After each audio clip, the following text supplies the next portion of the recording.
ভাই অনেকে হাসবেন, আপনারা ভিডিও করতেছেন হাসতেছেন, কিন্তু আমার হাসি আসবে না, বিকজ আমি ভিকটিম ভাই।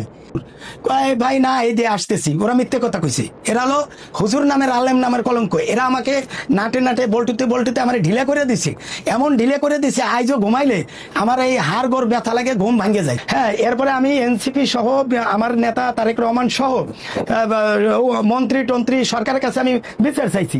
বিচারের একটা ঘোড়ার ডিম পাইছি। হ্যাঁ, এর বিচারের বকশিস পাইছি কি 32-এ আবার মারলো। এটা হলো বিচারের বকশিস, বিচার তো পাই নাই। সেদিন কেউ আমার 3-4 ছোট ছোট বলে আমার ছেলের বয়সী সমান, তারা আমারে ধরিয়া আমারে কইতেছে কি এইটা বিএনপির দালাল। তো আমি বললাম আমি তো বিএনপির দালাল না, আমি হলো ডাইরেক্ট বিএনপি। তখন প্রথমে আমার একটু জামা টামা টানছিল, হেনস্থা করছিল।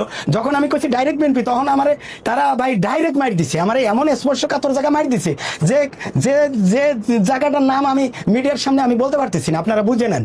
স্পর্শকাতর জায়গা, যদি ওই জায়গার কোনো একটা টেস্টিকল বাস্ট হতো তাহলে তো হাদির মতো আমারও কবরে যাওয়া লাগতো।